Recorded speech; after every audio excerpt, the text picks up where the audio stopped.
नमस्कार, आप देख रहे हैं चंद्रा टाइम्स न्यूज।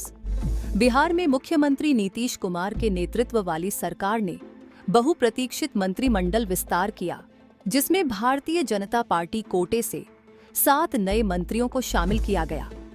राज्यपाल आरिफ मोहम्मद खान ने राजभवन में नए मंत्रियों को शपथ दिलाई। यह विस्तार राजनीतिक रूप से महत्वपूर्ण माना जा रहा है, क्योंकि बीजेपी ने बिहार के विभिन्न क्षेत्रों से विधायकों को मंत्री बनाकर आगामी चुनावों के लिए अपनी रणनीति को मजबूत करने का प्रयास किया है। बीजेपी की ओर से जिन 7 विधायकों को मंत्री पद की शपथ दिलाई गई है, वे राज्य के अलग अलग प्रमंडलों से आते हैं। इनमें अररिया, दरभंगा, सीतामढ़ी, मुजफ्फरपुर, नालंदा और सारण जिले शामिल हैं। इस मंत्रिमंडल विस्तार में सबसे खास बात यह रही कि मिथिलांचल क्षेत्र से 2 विधायकों को शामिल कर बीजेपी ने इस क्षेत्र में अपनी पकड़ मजबूत करने का संकेत दिया है। मिथिलांचल की 50 विधानसभा सीटें राजनीतिक दृष्टिकोण से काफी महत्वपूर्ण मानी जाती हैं और बीजेपी की इस रणनीति से आगामी विधानसभा चुनावों में इसे लाभ मिलने की संभावना जताई जा रही है।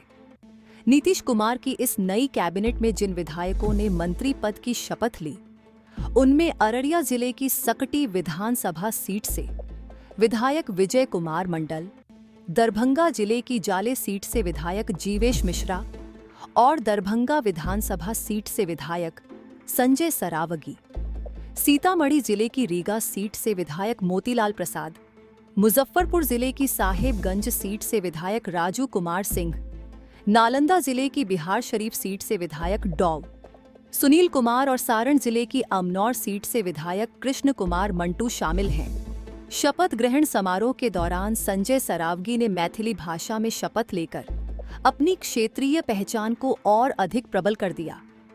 मैथिली भाषा में शपथ लेने का यह कदम मिथिलांचल क्षेत्र के मतदाताओं को प्रभावित करने की एक रणनीति मानी जा रही है, जिससे बीजेपी को इस क्षेत्र में और अधिक मजबूती मिलने की उम्मीद है।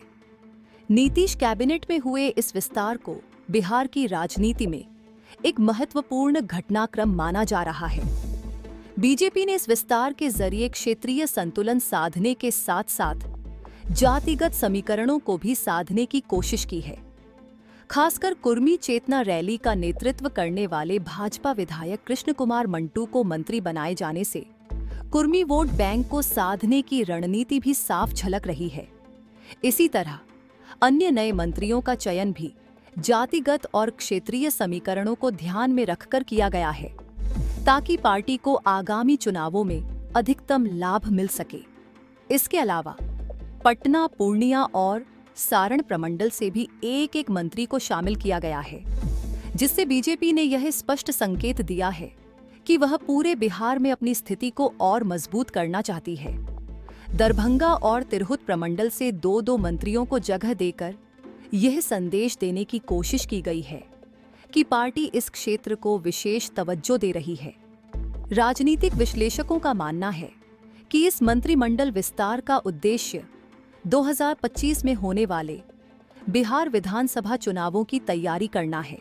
बीजेपी की रणनीति यह है कि वह विभिन्न जातियों और समुदायों को साधकर अधिक से अधिक सीटें जीतने की स्थिति में आए। मिथिलांचल क्षेत्र पर विशेष ध्यान देने के पीछे यह तर्क दिया जा रहा है कि यह क्षेत्र चुनावी दृष्टिकोण से बेहद अहम है और यहां मजबूत पकड़ बनाकर बीजेपी अपने वोट बैंक को बढ़ाने की कोशिश कर रही है। इस मंत्रिमंडल विस्तार के साथ ही बिहार में सत्ता समीकरण और राजनीतिक हलचल तेज हो गई है। विपक्ष ने इस विस्तार पर सवाल उठाते हुए इसे सिर्फ चुनावी रणनीति करार दिया है। वहीं बीजेपी और जदयू नेताओं का कहना है कि यह मंत्रिमंडल विस्तार बिहार के विकास को ध्यान में रखते हुए किया गया है। आने वाले समय में यह देखना दिलचस्प होगा कि इस नए मंत्रिमंडल विस्तार का बिहार की राजनीति और आगामी चुनावों पर क्या असर पड़ता है।